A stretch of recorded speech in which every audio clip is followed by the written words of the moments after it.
다윗의 가문에 나타나는 하나님의 징계. 우리말에 이런 속담이 있지 않습니까? 콩 심은 데서 콩 나고 팥 심은 데서 팥이 난다. 그래서 하나님 말씀의 갈라디아서 6장에 오늘 제가 설교 끝부분에 이 구절을 함께 읽어보겠지만은요, 사람이 무엇으로 심든지 그대로 거둘 것이다 라고 하나님께서 말씀을 하십니다. 우리나라 속담에 콩 심은 데서 콩 나고 팥 심은 데서 팥이 난다, 이 말은 아마 중국에서 오지 않았을까 생각이 됩니다. 확실한 것은 아니지만 중국 사람들은 이렇게 말합니다. 콩 심은 데서 콩이 나고 오이 심은 데서 오이가 난다라고 말합니다. 아무튼 오늘 사무엘기하 13장 저희들이 일부를 읽었는데요, 11장에 보면 다윗이 밧세바를 취하고 그의 남편을 교살하는 죄를 범하는 모습을 봅니다. 그래서 지난 12장에서는 하나님이 나단 선지자를 보내서 다윗의 죄를 책망했고, 다윗은 자신의 죄를 부정하지 않고 하나님 앞에 눈물로 회개하는 모습을 12장 상반절까지 보았고, 그리고 이제 24절부터 마지막 절 31절까지는 회개하는 다윗에게 우리 주님께서 다윗에게 그래도 그의 체면, 왕으로서의 체면을 지켜주시고 다윗에게 맺어주셨던 사무엘기하 7장의 다윗과의 언약을 변개치 아니하시고 밧세바의 둘째 아들 솔로몬이 태어나게 되고, 우리가 사무엘기 상하를 보면 이 다윗의 뒤를 이어 솔로몬이 왕의 자리에 올라감으로 이스라엘 왕조가 끊이지 않는, 그래서 결국 신약시대 때 예수님이 오시는 모습을 보면서 하나님은 다윗과의 약속을 지켜주시는 모습을 볼 수 있습니다. 자, 그런데 안타깝게도 여러분, 사무엘기하 13장부터 마지막 23장까지는 다윗이 심었던 죄악에 대한 하나님의 징계, 죄에 대한 대가가 23장까지 무려 길게 13장부터 23장까지는 슬픈 일들만 지속되는 모습을 보게 되고, 그리고 24장에서는 다윗이 인구조사하는 장면으로 사무엘기하가 끝이 납니다. 자, 아무튼 오늘 설교 사무엘기하 13장의 제목처럼 하나님께서 범죄한 다윗에게 이 죄에 대한 징계가 어떻게 나타나는지, 다윗의 가문, 다윗의 집안에 일어나는 참 상상할 수 없는 일들을 살펴보게 되는데, 오늘은 그 첫 번째 사건으로 이 압살롬과 다말과 암논과 있었던 이 사건들로 인해서 다윗이 정말로 그 고통스러운 고통을 겪는 모습을 13장에서 보게 됩니다. 자, 오늘 세 가지 모습을 살펴보게 되는데요. 첫 번째로 다윗의 가문에 하나님이 내리시는 죄에 대한 징계는 첫 번째로 통제되지 않는 암논의 욕망. 우리 1절을 다시 한번 보시면 성경은 참 희한하게 기록을 하고 있습니다. 암논이 배다른 누이 동생 다말을 좋아했다라고 표현하면 어떨지 모르는데 사랑했다라고 말합니다. 그래서 우리가 여러분이 제가 말씀을 드리지 않아도 이것은 사랑이 아니다라는 것을 이해하지만 성경은 사랑으로 기록을 하고 있습니다. 자, 아무튼 첫 번째, 다윗의 집안, 다윗의 가문에 내려지고 있는 이 다윗이 뿌린 죄에 대한 징계는 끔찍한 사건이 벌어지게 됩니다. 자, 이 1절을 보시면 이 일 뒤에 이러한 일이 있었더라. 이 일 뒤에란 행복한 일, 즐거운 일, 복된 일 다음으로 이제 고통스러운 죄의 대가, 죄를 심은 그 결과가 13장부터 벌어지는 모습을 사무엘기하의 저자는 이 일 뒤에 이러한 일이 있었다라고 소개를 합니다.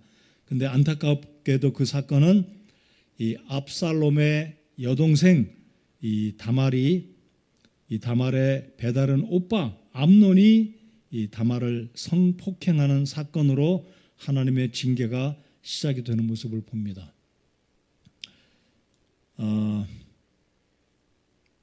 여기에 암논은 다윗의 첫 번째 아들이었습니다.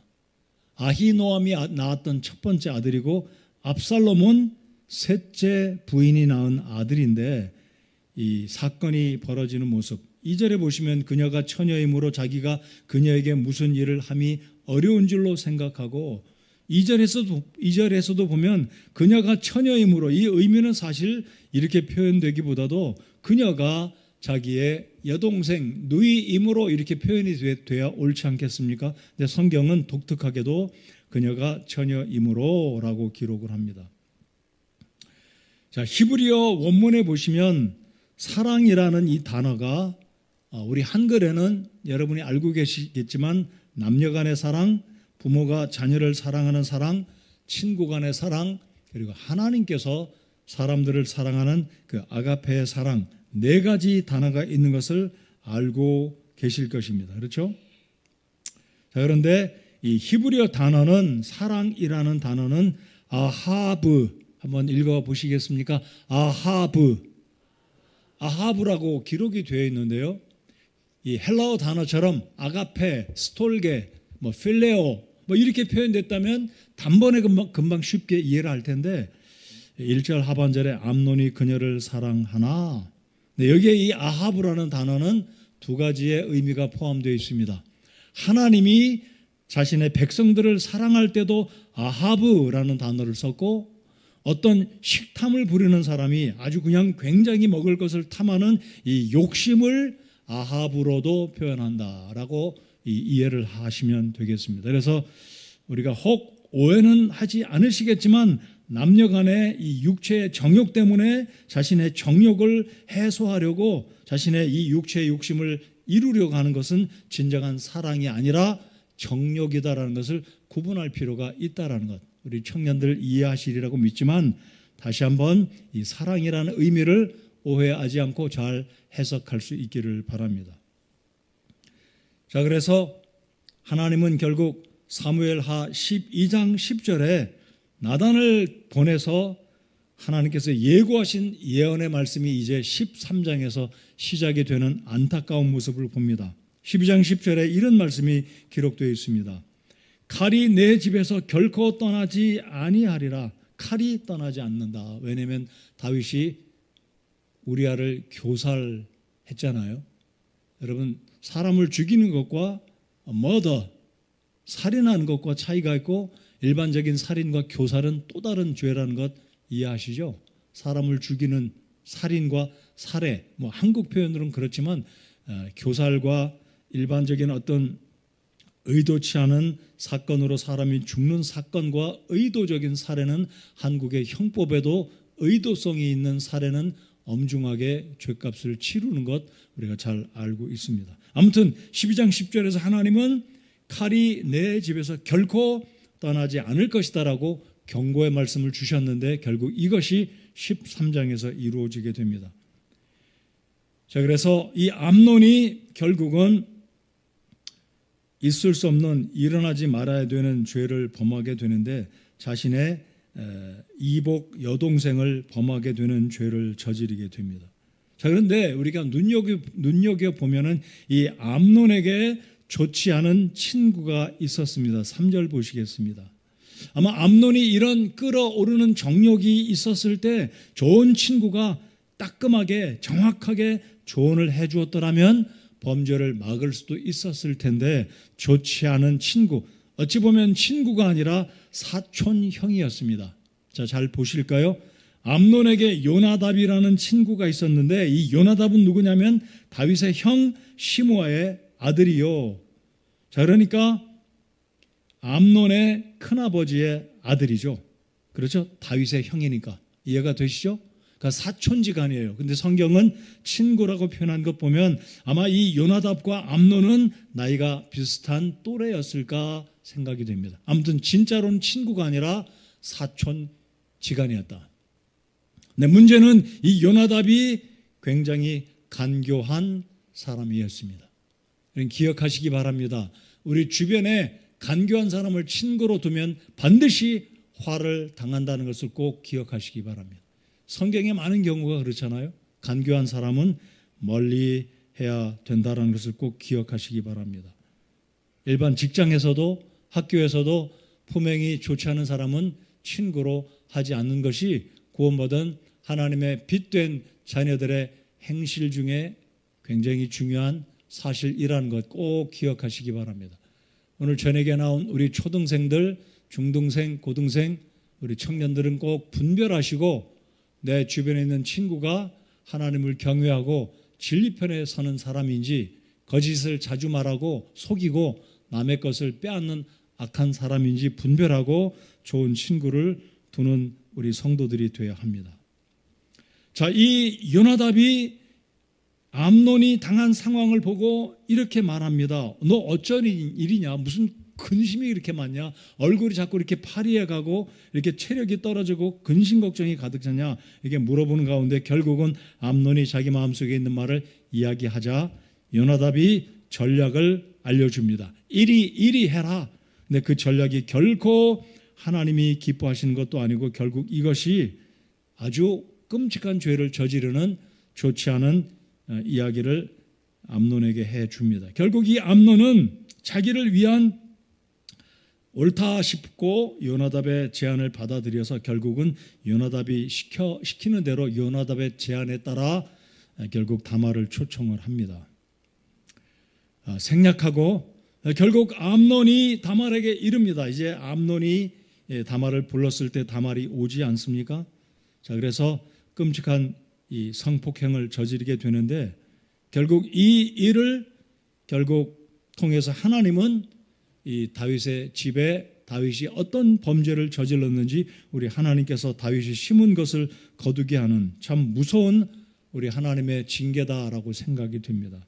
그래서 결국 암논은 자신의 이복 여동생 누이를 결국 폭행을 하게 되고 끔찍한 죄를 저질리게 됩니다.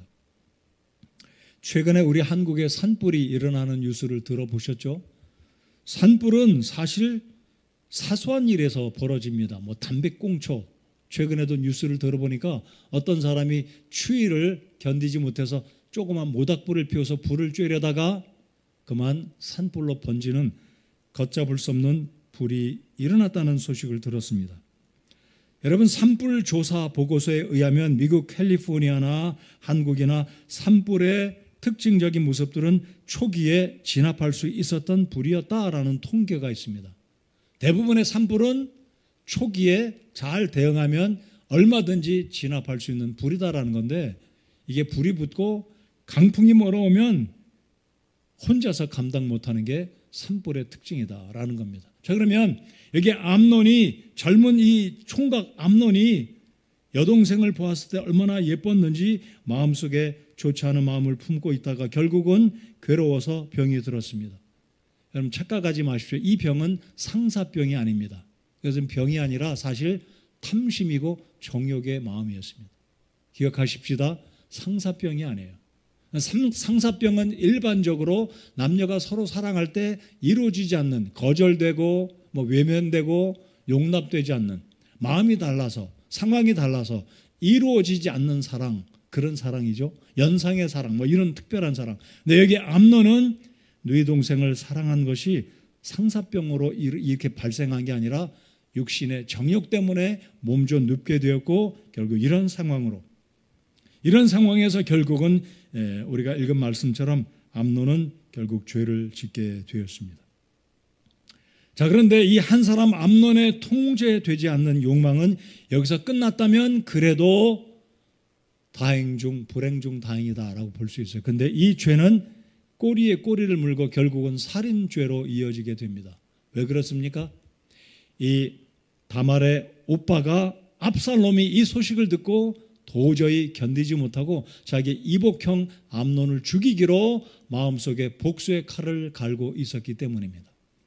자, 두 번째 문제, 오늘 본문에서 다윗의 가문에 일어난 하나님의 죄에 대한 징계는 첫 번째, 암논이 자신의 여동생을 욕보인 죄가 있었다면 두 번째는 무슨 죄냐면 암논의 죄를 묵과하는 다윗의 침묵하는 모습을 우리가 볼 수 있게 됩니다. 우리가 읽은 21절로 넘어가 보겠습니다. 자, 결국 암논이 죄를 짓지 않습니까? 이 소식이 잠잠할 수가 없죠. 잠잠할 수가 없습니다. 여러분 기억하시겠지만 다윗이 밧세바를 취하고 그리고 우리아를 죽인 죄도 덮여지지 않았습니다. 우리 속담에 뭐가 있어요? 무슨 말은 누가 듣고 이런 말이 있잖아요. 결코 암논이 저지른 죄는 숨겨질 수가 없었습니다. 가족들이 다 알게 됐고 아마 이웃들, 대신들, 왕궁에 있던 신하들도 결국은 이 소식을 듣지 않았을까 생각이 됩니다. 자, 21절 보시기 바랍니다. 그러나 다윗 왕이 이 모든 일을 듣고 심히 노하니라. 드디어 이 정말 끔찍한 이 죄는 다윗 왕에게까지 보고가 되었습니다. 직접적으로 보고가 되었는지 아니면 소문의 소문을 듣고 다윗 왕이 알게 되었는지 모르지만 다윗 왕이 이 일을 듣고 심히 노했습니다. 누구나 다 노할 일이죠. 소위 말해서 사자성어로 천인이 공노할 일이었습니다. 근데 문제는 22절입니다. 읽었지만 한 번 더 읽어보겠습니다. 읽겠습니다. 시작. 자기 형 암논이 자기 누이 다말을 강제로 욕보였으므로 압살롬이 암논을 미워하여 좋다 나쁘다 그에게 말하지 아니하니라. 자, 압살롬은 암논이 얼마나 미웠겠습니까? 그리고 그 자리에서 암논을 향해서 형 어떻게 이럴 수 있어? 분노하고 형에 대해서 따지고 시비를 가리지 않고 침묵하는 모습으로 21절, 22절이 기록됐습니다. 자, 그렇다면 21절, 22절에서 보면 다윗이 암논을 불러서 너 이놈아 너 무슨 일을 한 거냐?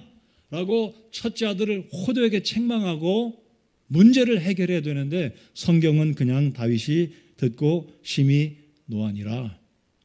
그게 전부였습니다. 다윗은 그 다음 행동으로 옮겨서 집안의 이 수치스러운 일에 대해서 아버지로서 책망하지 않고 있다라는 겁니다. 여러분들 우리의 삶 가운데 가정에서든 교회에서든 어떤 잘못이 있을 때는 반드시 때가 어떤 필요하다면 시비를 가리고 징계하고 바로잡고 권면하고 돌보고 감싸고 이런 양쪽의 모든 측면들이 필요한데 다윗은 오늘 본문에 보면 그리하지 않았습니다. 압살롬 역시 침묵으로 지나치는 듯 했습니다. 자, 그러면 이 다윗의 집안에 내려진 하나님의 죄에 대한 징계는 결국 이러한 모습 때문에 결국 암논이 벌인 이 죄는 결국 살인으로 이어지는 죄, 더 무섭고 더 악하고 더 끔찍한 죄로 이어지는 이 본문의 모습을 보게 되는데요. 다윗의 침묵에 대해서 이렇게 말할 수가 있을 것입니다. 왜 다윗은 암논의 죄에 대해서 불러놓고 책망하고 징계하지 않았을까요? 첫 번째, 학자들은 이렇게 이해를 합니다. 왜냐하면 다윗 자신도 밧세바를 범했기 때문에 간음죄를 저지른 자신이 어찌 아들을 불러놓고 책망할 수 있겠느냐. 심리적인 요인, 자신도 죄를 지었기 때문에 아마 그런 타당한 객관적으로 이해가 간다라고 생각합니다. 두 번째는 다윗이 장남에 대한 지나친 과도한 부성애였을 것이다. 왜냐하면 고대 이 근동에서는 왕의 자리를 뒤를 이어서 왕의 권좌를 물려주는 게 굉장히 중요하기 때문에 왜냐하면 살인, 굉장한 일들이 이 왕궁에 일어나기 때문에 왕들은 자신의 뒤를 이어 보위를 물려주는 게 우리 아시아 중국에서나 한국에서나 고대 근동에서 상식적인 일이기 때문에 아마 다윗이 암논을 벌하고 책망하지 않은 이유는 자신의 왕위를 첫째 아들에게 물려주기 위함이 아닐 것이냐라고 학자들이 말하는데 나름대로 이해가 있을 것 같지만 그래도 그것은 아니다. 그래도 그건 아니죠. 그럼 생각해 보십시오. 어찌 집안에 누이를 이렇게 범할 수 있겠냐 이거죠.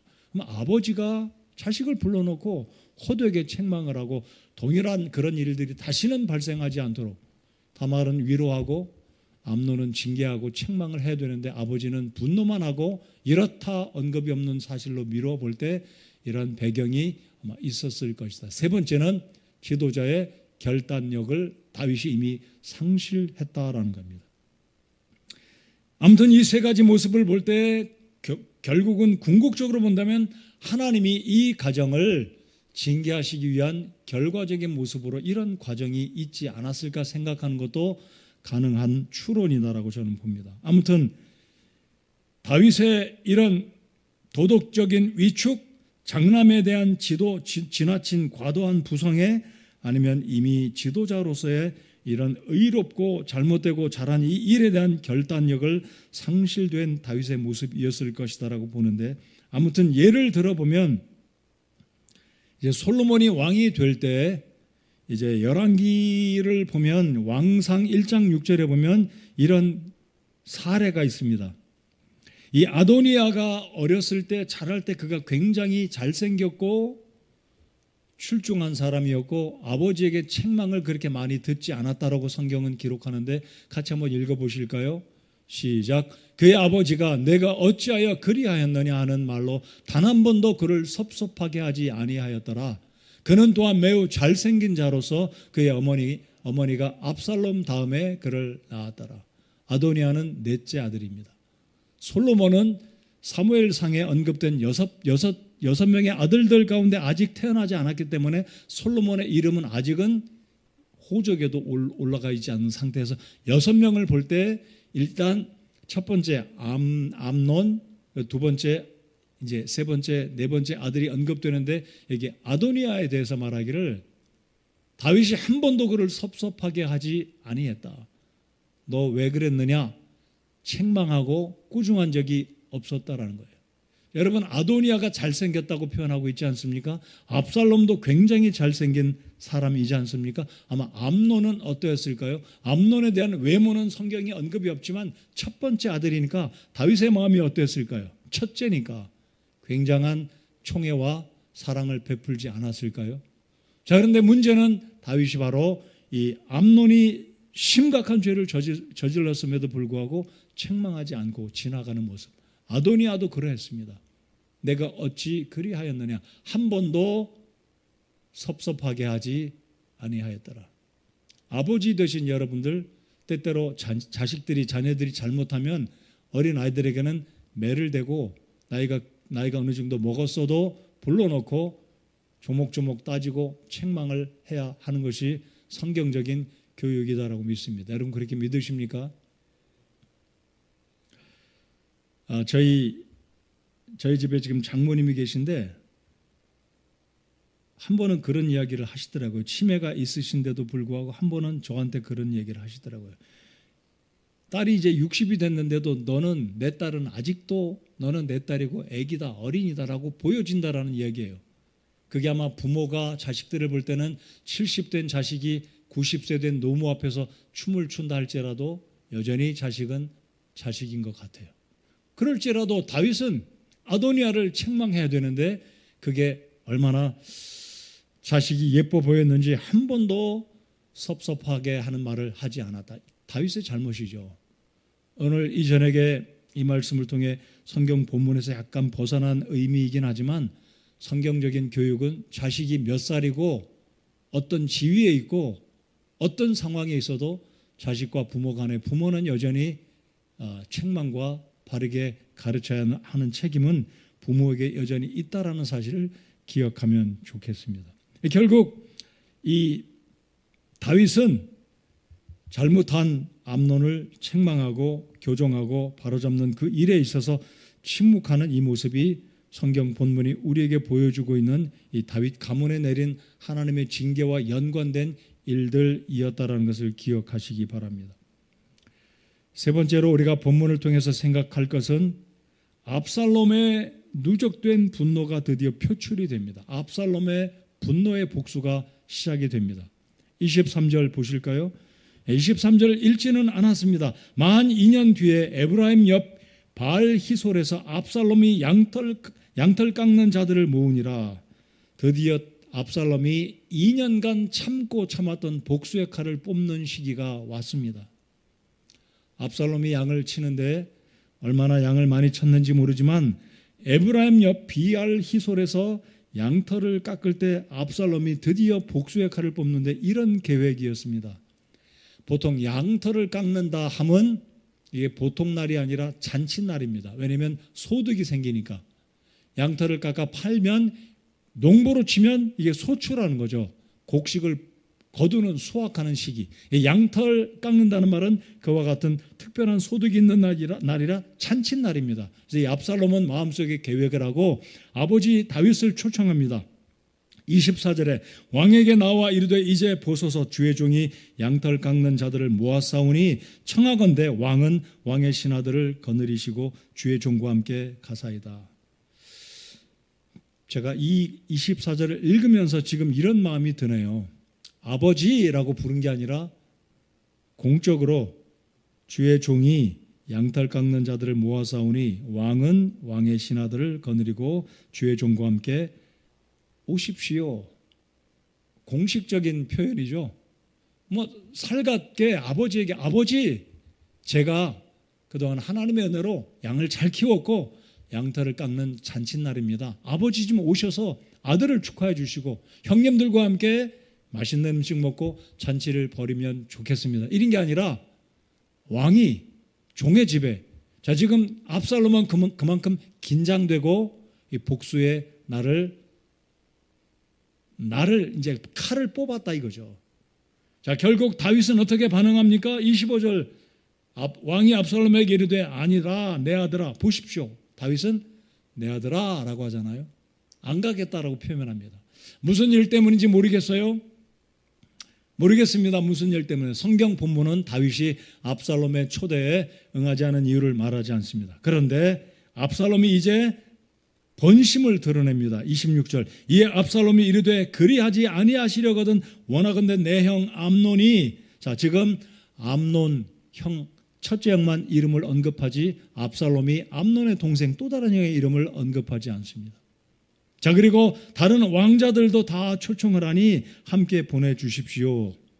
결국 다윗은 이 압살롬의 요청에 아마 아들들에게 이야기를 해서 아들들이 압살롬의 양털 깎는 축하의 자리에 다 가게 합니다. 28절 읽은 구절이죠. 이제 압살롬이 이미 자기 종들에게 명령하여 이르기를, 이미 준비는 다 됐습니다. 복수의 칼날을 뽑기 위한 준비가 다 된 거죠.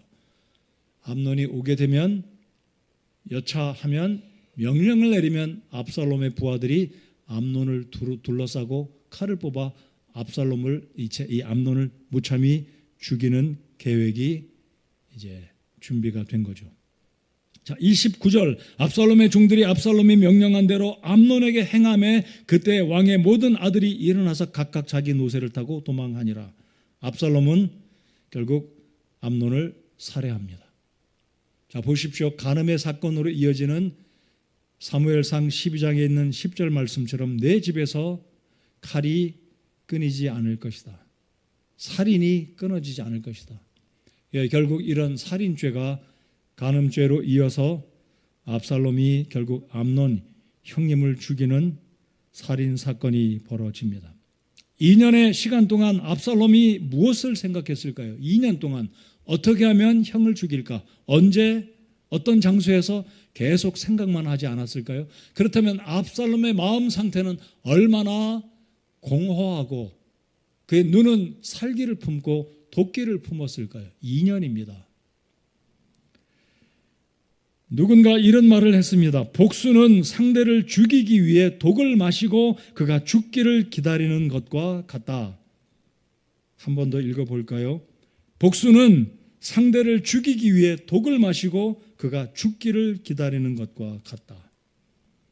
아무리 우리가 직장에서 사회에서 미운 사람이 있다 할지라도 복수하는 마음은 하나님이 기뻐하지 않는 마음이고 자세다라는 것을 기억하시기 바랍니다.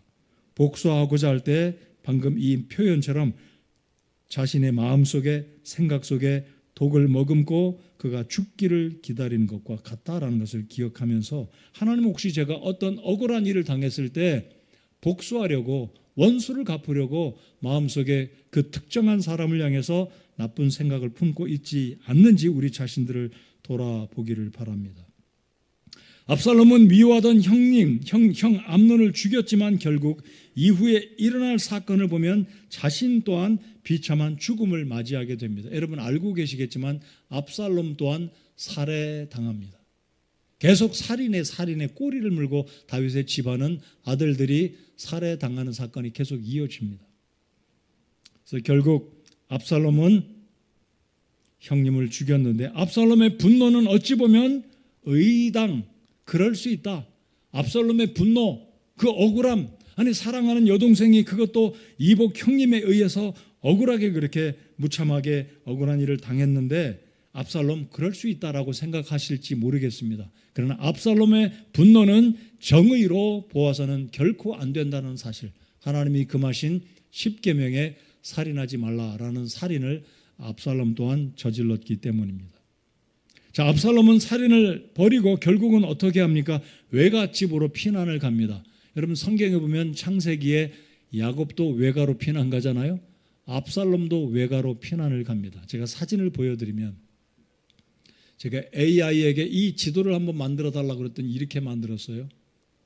다른 게 막 이상한 게 올라왔길래 한 대여섯 번 계속 AI에게 이거 말고 계속해서 만들어진 게 이건데, 잘 보시면 예루살렘에서 이제 이 압살롬이 양털을 깎았던 그 어떤 장소인가요? 바알 하솔까지는 약 15km이고, 바알 하솔, 압살롬, 긴 머리 있는 압살롬이 있던 그 왼쪽 부분, 고기가 바로 오늘 여기에 23절에서 보는 바알 하솔이라는 장소이고요.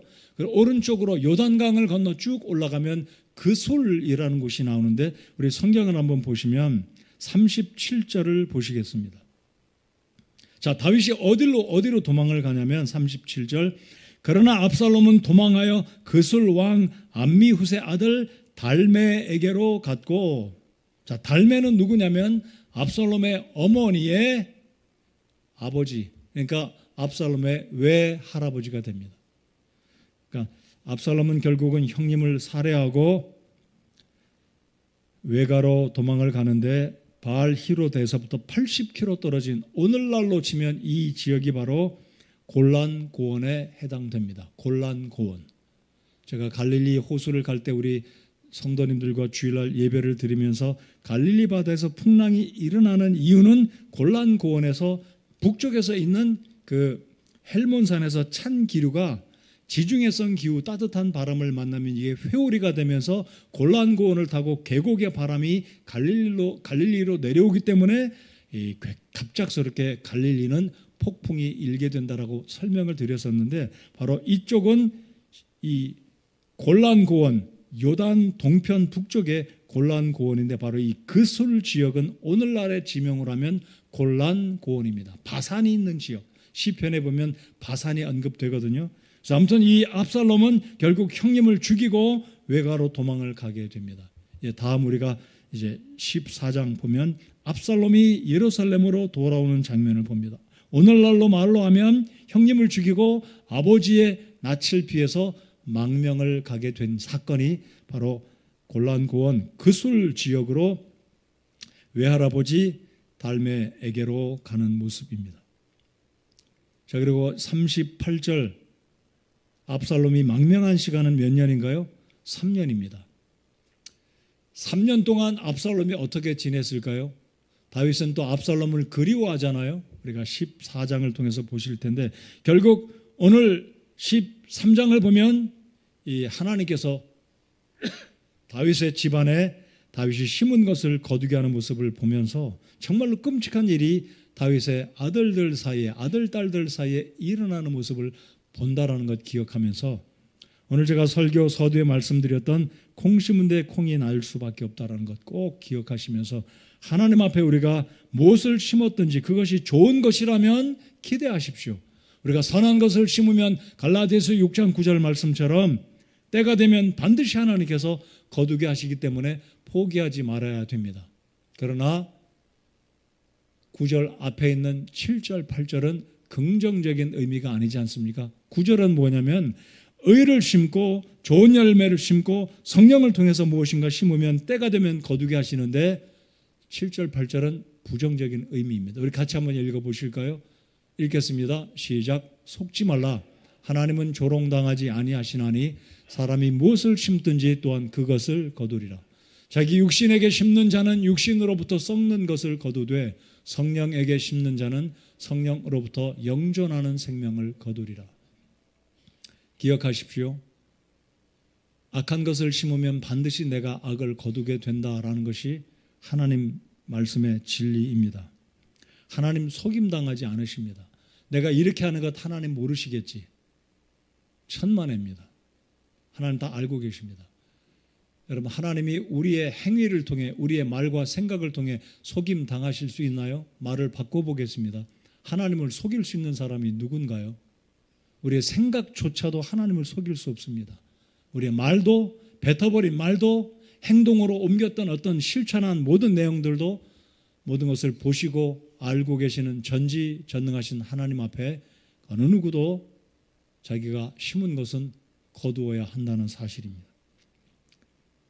그래서 오늘 이 말씀을 기억하면서 농부는 밀을 심고 보리를 기대하지 않습니다. 그러나 인간은 이상하게도 분노를 심고 평안을 기대합니다.